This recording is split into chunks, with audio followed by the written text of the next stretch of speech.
Good evening. Welcome back to another episode of Twilight Tonight. I'm your host, Bia, and this is a fan fiction episode.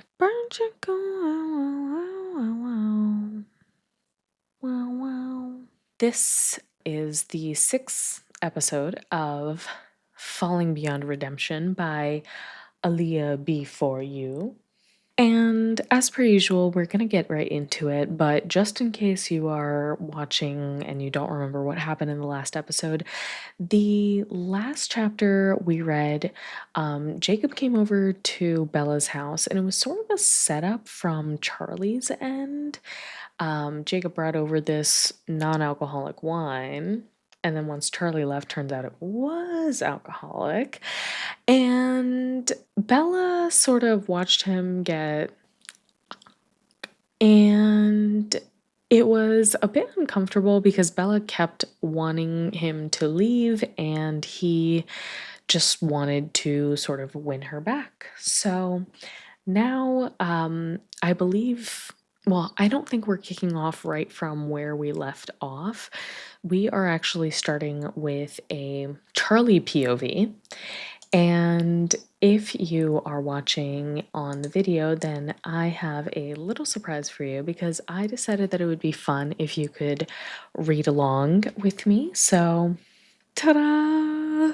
Okay, I have the story up on the screen. So for those of you who aren't listening, if you're interested in watching a little video, then you can turn that on YouTube or on Spotify because I've got the video on there too. But anyway, I've got the story up on the screen now, so you can follow along with me while I'm reading. And we're going to get right into it. We are reading Chapter 6, Apprehensive Acceptance. And this chapter is a Charlie point of view, at least at the beginning. So we'll see what happens, otherwise. But let's get right into it. Chapter 6, Apprehensive Acceptance. Here we go. And imagine I have like a really nice mustache and I'm Charlie, but I didn't really want to draw a mustache on, so just imagine. Imagine all the people. And action. Slamming shut the last folder on my desk, I glance at my watch. I've only been at the station for a little over half an hour, but it feels like a hell of a lot longer. Catching up on paperwork isn't taking nearly as long as I thought it would. I stare at the pile on my desk and groan in irritation. It's not like I can trust any of the work I've done here tonight anyway. My mind is not on the job. Cursing, I stand up, feeling the tension on my lower back flare into real pain as I head for the coffee pot to refill my cup. A nasty aftertaste in my mouth combined with a spike of indigestion has me tossing the styrofoam cup in the trash instead. I don't need the heartburn or the caffeine-induced nerves. So true, Charlie. I already have both in spades due to my inability to come to terms with what I've done tonight. The station is mostly dark and deserted, save for the few night dispatchers. 2 other officers are working night detail. They've left on a vandalism call well over an hour ago, so I can't even distract myself with conversation. I check my watch again and curse my indecision. My gut is telling me I've done this all wrong, but my head is logically trying to deny that feeling. My mind's telling me no. I need to move. Standing here isn't going to do me any favors. I make my way out to the patrol car, giving a quick, cursory nod to the dispatchers, and once outside, suck in the cool, wet air.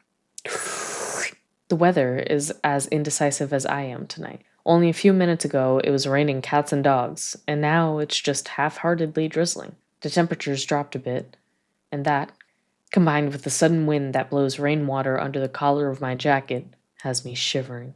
Or at least that's what I try and tell myself, because that shiver can't have anything to do with the apprehension that I haven't been able to shake since I walked out my front door, leaving Bella alone with Jacob. I get in the car and slam the door unnecessarily hard, giving in to the desire to close my eyes for a moment. Logically, my apprehensive feeling has no basis in reality. My plan, such as it is in play. Jacob and Bella are together, alone, and when I left, the tension between them had been minimal. With me gone, they'll be free to talk things out and resolve their differences. Exactly what I wanted, right? I glance at my watch again. 6:45 p.m. I've been gone a little over an hour. Is that enough time? Should I head back, check in? Edward's text said he'd be home around 7. I should probably be there then, shouldn't I? Edward was normally the very definition of control. His reactions are always calm, and I've never once seen him lose his cool. Not even the day that Bella broke her hand punching Jake after he kissed her. If there was ever a time that jealousy or a temper would come into play, it would have been then. Oh, and they had words for certain. But as usual, Edward's first concern had been for Bella. I feel a new twinge of guilt at that thought. Edward's first concern always seems to be for Bella. In fact, other than the time that he'd left her, I'd never seen him break that trend. Not once. And he'd explained, and so had she, his reasons for leaving men. If they were legitimate, then I can't fault him, even for that. When he'd come back and I'd been forced to allow him in the house, I'd seen the way he'd looked at her. The pain, the concern at how fragile and thin she'd become. I could see that he blamed himself. And I could see that even though she'd so easily and obviously forgiven him, that he hadn't done the same. Still to this day, I see that look cross his face when he's unaware that I'm watching him while he's watching her. Always feel like somebody's watching me. A headache begins to throb at the base of my skull as I contemplate that look. That isn't the look of a man who would ever repeat his past mistakes. Whatever else I can say about Edward Cullen, I can say this. He loves Bella with a depth and power that cannot be disputed. And her, my beautiful, clumsy, spirited, older than her years daughter, she lights up every time he's near. As though he's her sun, her moon, as though he hung every damn star in the night sky just for her. She used to look at me that way a long time ago, before everything in my marriage came crashing down around me and I lost my family in one final whirlwind of accusations and packed boxes. I cringe mentally at the memories that are still too painful to bear, and even more at the thought that all of this here tonight is nothing more than a sad, pathetic attempt to hold on to what I lost years ago. Bella is not Renee. Edward is not me. Whatever mistakes they may or may not be making, they will be their mistakes, not ours. I let my mind roll back over this evening with Jacob, still very aware of my growing apprehension. I can't put my finger on it, but something about Jake is off. It's more than the bitterness of losing Bella, more than his dislike for Edward. But damned if I can pinpoint what it is. He isn't the Jake of the past, I realize. He's changed, grown harder and colder with wisdom and knowledge in his eyes that contradicts his young age. I don't recognize the kid I once watched grow up, and the shadows that cross his face speak of darkness and secrets that have altered him in more ways than his growing body. Hell, if I'm honest, a part of my apprehension isn't even about Jake. It's about Bella. She hadn't been happy about tonight. Not even a bit. And I realize what I've been messing up until now.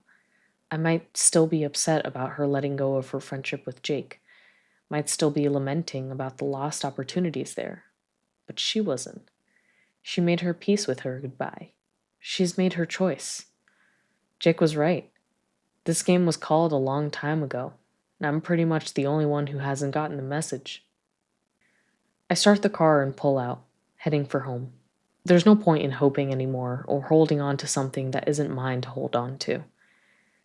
This time, I made my own peace with Bella's decision, starting with sending Jake home before Edward shows up. Or, at the very least, being there to make sure that Edward understands that Jake's being there is my doing, not Bella's.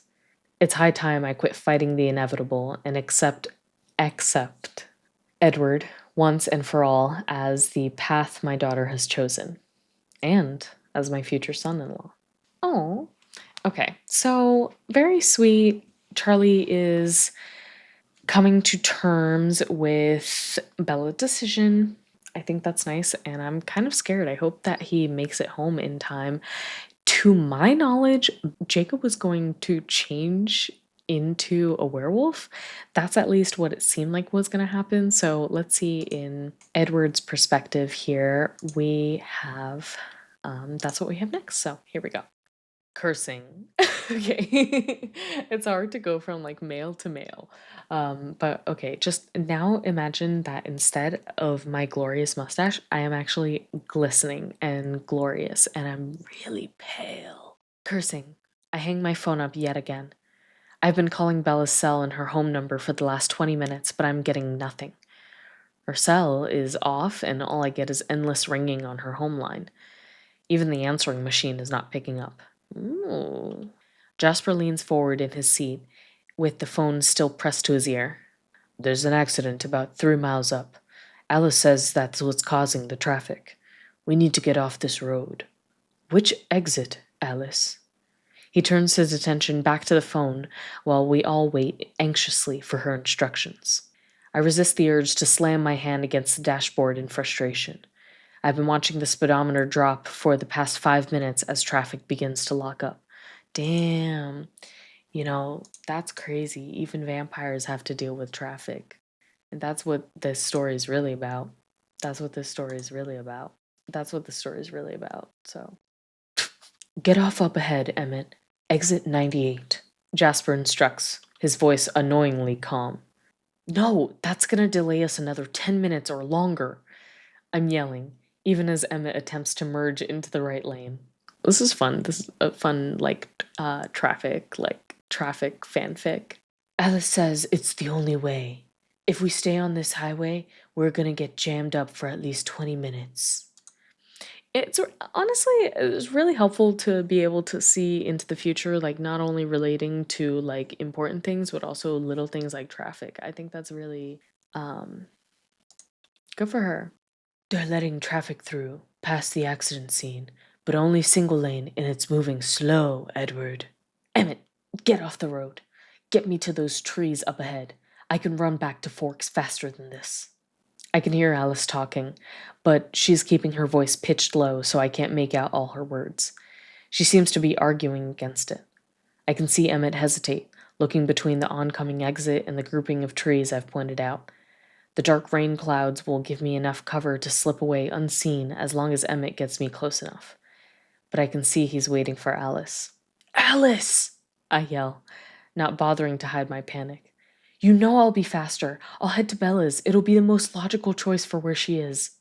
Okay. Jasper nods. Go, Emmett. Get Edward as close as you can. Edward, I'm going with you. That's funny okay. Emmett grins and guns the engine, racing off the road and down into a ditch that most drivers could never get out of. Emmett is not most drivers. I can hear the sudden barrage of surprise and unkind thoughts coming from the driver surrounding us as he roars out of the deep depression and out over the grass. Large chunks of mud fly from the wheels as the soft, wet ground is eaten up by the Jeep's massive all-terrain tires. No, Jasper, you need to stay on the line with Alice. I have my phone. If she gets anything at all, call me. I need you two to keep me on track. My hand is already on the handle as the crop of coverage comes slowly but steadily closer. Come on, Emmett, I mutter, more to myself than him. Jasper groans. Alice, sweetheart, listen to reason. You know it makes sense for me to stay on the line with you. You're panicking. The visions are all over the place. I can hear Alice clearly again, and it's obvious that she's yelling, maybe even to make sure I can hear her. Jazz, stay with Edward. Carlisle, get ready. Emmett interjects, his concentration complete. I'll bail and go with Edward. You drive. Jasper, stay on the line with Alice. Keep her focused. We need her focus. Edward's right. I've got his back. Ooh. I can't wait for you, Emmett, I warn softly. I have to go. You can meet me there. He nods, already like me with one hand on the door handle. Just go. I'll keep up as best I can, and I'll be right behind you. Our eyes meet, and he nods again. Right behind you, brother. Jasper reaches out and grabs Emmett's shoulder in a vice-like grip. Don't lose him, Emmett. And I know those are Alice's words, not his. The jeep stops abruptly, and Emmett and I leap out simultaneously to vanish in the trees. No one is close enough to see us. Even if they were, we are both moving too fast for human eyes to perceive us as anything more than a fleeting shadow, an odd, placed breeze.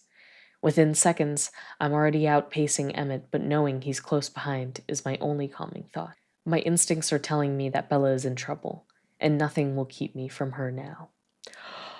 Dun dun dun! Wow. So Edward is on his way. Charlie is feeling bad. What's gonna happen? I do still think that Jacob is gonna be changing. Let me know in the comments what you think. Do you think Jacob's gonna turn into a werewolf?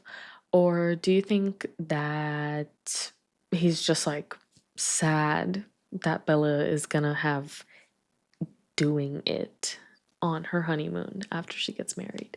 Let me know. I will see you guys in the next episode. Thank you so much for listening. If you want ASMR content, I will probably have some up eventually. I'm your host, Bia, and this has been Twilight Tonight Fan Fiction Edition. About to go wow, wow, wow, wow, wow, wow. You may say that I'm a dreamer, but not the only one. Bum bum bum bum bum bum bum bum bum bum bum.